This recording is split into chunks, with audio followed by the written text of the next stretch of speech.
Rajampet MLA మేడ మల్లికార్జున్ రెడ్డి ప్రస్తుత MLA అభ్యర్థి అమర్నాథ్ రెడ్డి ఇసుక దందా వల్లే అన్నమయ్య ప్రాజెక్టు తెగిపోయిందని ఆరోపించారు రాజంపేట జనసేన ఇన్ఛార్జ్ అధికారి దినేష్. ఈ ఇద్దరు నేతల ధన దాహానికి సామాన్య ప్రజలు బలైపోతున్నారని ఆయన నిప్పులు చెరిగారు. అన్నమయ్య ప్రాజెక్టు తెగిపోతే అక్కడి నిర్వాసితులకు ఇంతవరకు పక్కా గృహాలు కట్టించలేని దౌర్భాగ్య స్థితిలో ప్రస్తుత నాయకులు ఉన్నారని ఆయన మండిపడ్డారు.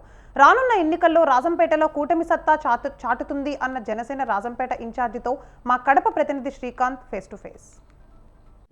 నేపథ్యంలో కూడా కడప జిల్లాలో కూడా రాజకీయాలు వేడెక్కాయి. ఈ నేపథ్యంలోనే ఇప్పటికీ కొన్ని సీట్లు ప్రకటించిన తర్వాత కూడా ఖచ్చితంగా జిల్లాలో జనసేనకు సంబంధించి రాజంపేట సీటు కూడా కేటాయిస్తారని చెప్పేసి కూడా ఎన్నో ఊహాగానాలు ఇప్పటికి కూడా ఇటు అధిష్టానాలు కూడా ఆ టికెట్ను లేట్ చేస్తున్న నేపథ్యం.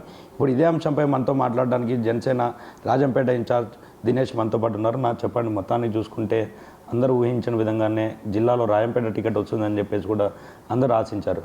కానీ ఇప్పటికీ అధిష్టానం కానీ ఇటు టీడీపీ మొత్తం పొత్తులో భాగంగా వస్తుందని ఆశించిన ఇప్పటికి టికెట్ లేట్ అయింది. ఎందుకు కారణం అనుకుంటారు? మీరు చూస్తున్నారు రాష్ట్రంలో జరుగుతున్న పరిణామాలు. రాజశేఖర రెడ్డి వాళ్ళ అబ్బాయి జగన్మోహన్ రెడ్డి ఎలా చేస్తున్నాడో వాళ్ళ అరాచకాన్ని దించాలంటే ఖచ్చితంగా కూటమిలో అభ్యర్థుల్ని వాళ్ళు ఇటు కడప జిల్లా అయినా అటు ఈస్ట్ వెస్ట్ గోదావరిలో అయినా క్యాండిడేట్ల సెలక్షన్లో ఇటు జనసేన పార్టీ అధ్యక్షుడు పవన్ కళ్యాణ్ గారైనా అటు చంద్రబాబు నాయుడు గారైనా ఇద్దరు ఆచితూచి వ్యవహరిస్తున్నారు. సో ఖచ్చితంగా కడప జిల్లాలో కూడా ఎప్పుడు కడప జిల్లా మాది అని చెప్పుకుంటే జగన్మోహన్ రెడ్డిని ఈసారి ఖచ్చితంగా ఇంటికి తరమాలనే ఉద్దేశంతో క్యాండిడేట్లని కరెక్ట్గా సెలెక్ట్ చేస్తున్నారు. ఆ నేపథ్యంలోనే ఖచ్చితంగా రాజంపేట జనసేనకి ఇస్తారని భావిస్తున్నాం. 2-3 రోజుల్లో ఖచ్చితంగా డెఫినెట్గా అనౌన్స్ చేస్తారని భావిస్తున్నాం. మొత్తాన్ని చూసుకుంటే రాజంపేట నియోజకవర్గం అంతా కూడా నువ్వు ప్రజల్లోకి వెళ్ళేసి తిరిగిన పరిస్థితి అయితే ఉంది. అంటే ప్రజల నుంచి కూడా ఎటువంటి స్పందన ఉంది? ఖచ్చితంగా ఈసారి రాజంపేటలో అటు జనసేన అభ్యర్థి అయినా టీడీపీ అభ్యర్థి అయినా భారీ మెజార్టీతో ప్రజలు మమ్మల్ని నీరాజనాలు పడతారు. ఎందుకంటే మీ గత 10 ఏళ్ళుగా వాళ్ళు మేడ మల్లికార్జున రెడ్డి అయినా అధికారంలో ఉన్నప్పుడు రాజంపేటకి చేసింది ఏం లేదు. అటు గత దానికి ముందు 5 ఏళ్ళు ఆకేపేట అమర్నాథ్ రెడ్డి గారు వాళ్ళు పరిపాలన చేయకుండా తీసుకెళ్తున్నారు. వీళ్ళందరినీ ఆపే ప్రయత్నం ఎందుకు చేయలేదు? కొత్త పరిశ్రమలు ఎందుకు తేలేదు? కొత్త ఇన్వెస్ట్మెంట్స్ ఎందుకు పెట్టలేదు? సో దీని అంత భావం ఏంటంటే ఇక్కడ వీళ్ళు స్థానికంగా ఉన్న శాసనసభ్యుడు వాళ్ళ స్వలాభం కోసం జిల్లా కేంద్రం వేరే ఊరికి పోతే వీళ్ళకు ఒక ప్యాకేజ్ ముడుతుందనే ఉద్దేశంతో వాళ్ళు వెళ్ళిపోనీలే, మనం డబ్బు తీసుకొని సైడ్ అవుదామనే ఉద్దేశం ప్రజలందరూ గమనించారు. ఖచ్చితంగా భారీ మెజార్టీతో అభ్యర్థిని గెలిపిస్తారని మా నమ్మకం. కానీ చూసుకుంటే ఎప్పటి నుంచో గత 2 పర్యాయాలు కాకుండా ముందు నుంచి కూడా రాజంపేట అంటే బల్జల్కే ఆ స్థానాన్ని కేటాయిస్తూ ఇటు ఇరు పార్టీలు కూడా చేస్తున్నాయి. కానీ ఇటీవల రాజకీయ పరిణామాల్లో కూడా అది రెడ్డి సమాజ వర్గాన్ని కూడా కేటాయించిన పరిస్థితి. ఈసారి ఖచ్చితంగా బల్జల్కి సీట్ వస్తుందని ఆశిస్తున్నారు. రాష్ట్రంలో కూడా అత్యధిక శాతం బీసీ తర్వాత ఓట్ బ్యాంక్ ఉన్న దానికి ఇటు అన్నమయ్య డ్యామ్ కానీ ఇటు పించా డ్యామ్ కానీ ఈ సంబంధించిన వరదల్లో కూడా పూర్తిగా కొట్టుకోపోయిన పరిస్థితి. ఇలాంటి సమస్యలు కూడా మీరు మీ అధిష్టానం దృష్టికి తీసుకెళ్ళి రానున్న ఇప్పుడు మీ పార్టీ వచ్చిన తర్వాత కూడా ఆ సమస్యలపై కూడా మీరు దృష్టి కేంద్రీకరించబోతున్నారు.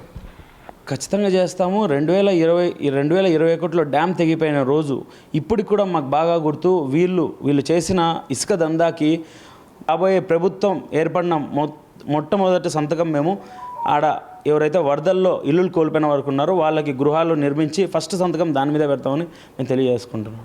కానీ చూసుకుంటే అన్నీ ఇప్పుడు 2-3 రోజుల్లో కూడా ప్రకటన రానున్న నేపథ్యంలో మీ అధ్యక్షుల వారి దగ్గర నుంచి కూడా జనసేన టికెట్ ఏమన్నా కేటాయించబోతున్నారు పొత్తులు అని చెప్పేసి ఏమన్నా సంకేతాలు వచ్చాయా?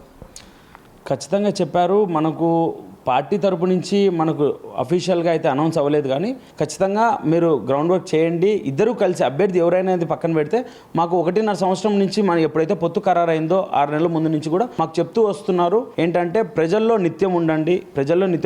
అందులో అఫీషియల్గా అనౌన్స్ అయినాకనే మాకు కూడా కొంచెం ధైర్యం ఉంటుంది. కాబట్టి అఫీషియల్గా అనౌన్స్ అయినంత వరకు మేము కూడా వెయిట్ చేయాల్సి ఉంది. దాన్ని చూసుకుంటే ఇటు వైసీపీ కూడా అమర్నాథ్ రెడ్డిని కూడా ఇప్పటికే అభ్యర్థిని ప్రకటించిన నేపథ్యంలో ఖచ్చితంగా రాజంపేటలో కూడా ఉమ్మడిగా మీరు కూటమి కూడా ఉమ్మడిగా ఏర్పడి కూడా గెలవబోతున్నారా?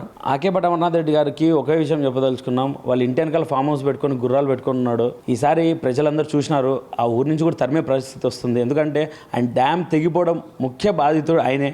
ఆయన ఇసుక దందా ఇసుక రీచుల కోసం చేసుకున్న నిర్లక్ష్యమే వాళ్ళ ప్రాణ నష్టం. ఆయనవి దౌర్జన్యాలు దందాలు అన్ని మూట కట్టుకొని గంపగుత్తగా తీసుకొని వాళ్ళ బ్యాచ్ అంతా వెళ్ళిపోవాల్సింది తరుణం ఉంది, ఆసనమైంది. ఈసారి 2024లో మేము కాదు ప్రజలే ఆయనకు బుద్ధి చెప్తారు. 30-40 వేల మెజార్టీతో మమ్మల్ని గెలిపిస్తారు, భారీ మెజార్టీతో గెలిపిస్తారు. కడప జిల్లాలో మొదట గెలిచిపోయేది రాజంపేట సీటే.